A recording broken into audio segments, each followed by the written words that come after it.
जनवरी से board exam की तैयारी कैसे करें। जनवरी से आपके जो 30 दिन यानी शेष बचे हुए हैं उसमें आपको बोर्ड एग्ज़ाम की तैयारी कैसे करना है जिससे आप 90 प्लस या 95% मार्क्स ला सकते हैं। देखिए दोस्तों, आदत अगर ना बदली जाए तो वह इंसान को बदल देती है।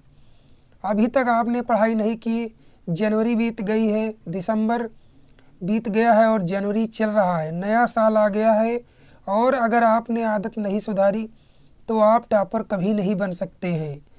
इस वीडियो को पूरा देखना क्योंकि वीडियो के अंत तक आपको ऐसी बातें बताई जाएंगी जिससे पढ़कर आप 90% आसानी से अचीव कर सकते हैं।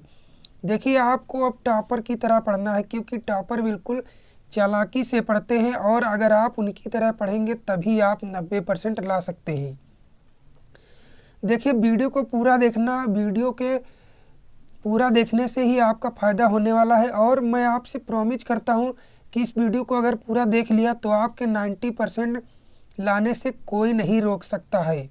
देखिए, एग्ज़ाम आपका चाहे जब हो, फरवरी में हो या मार्च में हो, अप्रैल में हो, कोई फ़र्क आपका पड़ने वाला नहीं है। आपको बस तैयारी करना है। अगर देखिए आपको सबसे बड़ी समस्या आती है कि याद नहीं हो रहा है तो मैं टॉप कैसे करूँगा, तो इस समस्या का हल मैं आपके लिए लेकर आया हूँ कि आपको याद कैसे करना है। अब आपके पास जो 30 दिन बचा हुआ है उसमें आपको टाइम टेबल कैसे बनाना है और किस तरीके से आपको पढ़ना है, ये सब मैं आपको यहाँ पर बताने वाला हूँ। और अभी तक अगर सब्सक्राइब नहीं किए तो सब्सक्राइब ज़रूर कर लीजिए क्योंकि इसमें भी आपका ही फ़ायदा होने वाला है।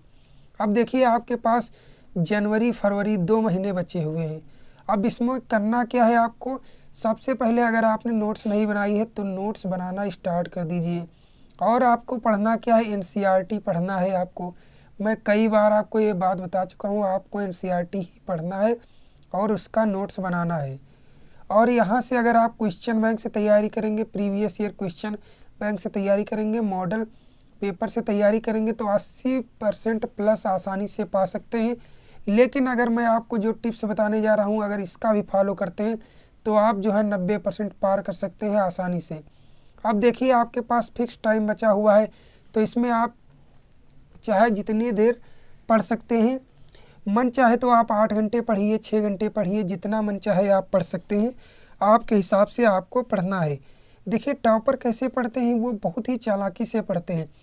अगर आपको 15-15 घंटे पढ़ना है तो नहीं पढ़ सकते क्योंकि 15 घंटे आप पढ़ना बहुत ही कठिन हो जाएगा। और अगर मान लीजिए 15 घंटे पढ़कर आपने सिलेबस कंप्लीट भी कर लिया तो इतने कम दिनों में आपको याद नहीं रहेगा।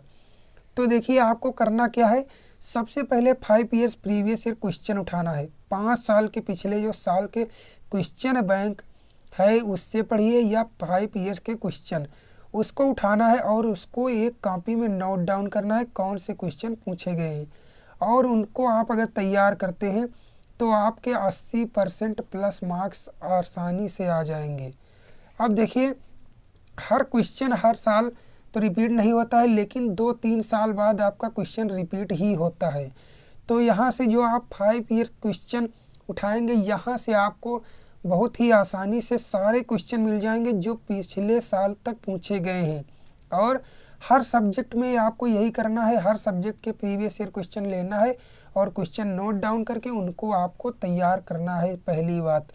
अब देखिए, अब आपको क्या करना है, पढ़ाई आपको 20 घंटे 15 घंटे तो करनी नहीं है। अब आपको अगर मान लीजिए कर भी रहे हैं, 8 घंटे कर रहे हैं या 9 घंटे पढ़ाई अगर कर रहे हैं तो उसमें आपको लेना है लंच ब्रेक। पढ़ाई करते समय आपको 5 मिनट या 10 मिनट का लंच ब्रेक लेना है जिससे कि आपको जो है कोई दिक्कत नहीं आएगी। अब आपको अगर देखिए, अगर आप मेहनत कर रहे हैं, पहली बात तो अगर आप मेहनत कर रहे हैं तो अपने आप पर भरोसा रखिए, टेंशन मत लीजिए कि मैं एग्ज़ाम में फेल हो जाऊँगा।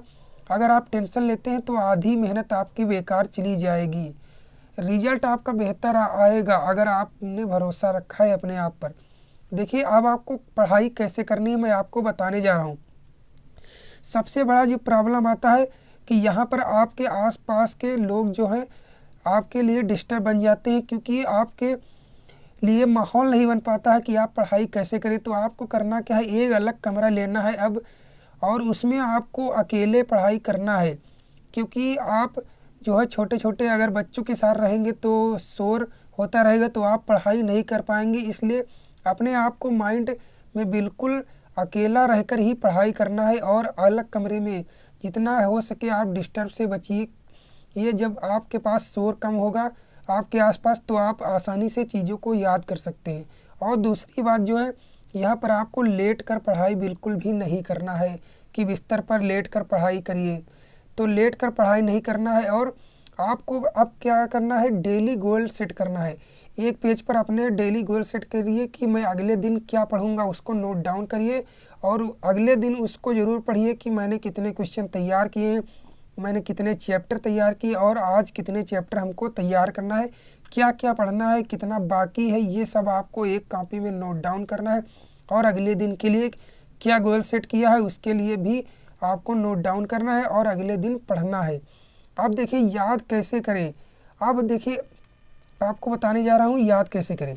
देखिए आपकी सबसे पहले आपको पहचानना है अपनी एबिलिटी, आप कितने क्वेश्चन याद कर सकते हैं या कितने लाइन का क्वेश्चन याद कर लेते हैं। अगर आप मान लीजिए जो है 2 लाइन का क्वेश्चन याद कर लेते हैं, तो अगर आपके पास 4 लाइन का क्वेश्चन है, तो अगर आप 4 लाइन का भी याद कर लेते हैं तो उसको याद कर सकते हैं। 2 लाइन का याद कर सकते हैं तो 2 लाइन का याद करिए।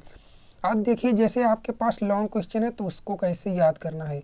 उस लॉन्ग क्वेश्चन को जो है 4 लाइन में लिखने की कोशिश करिए, शॉर्ट बनाकर।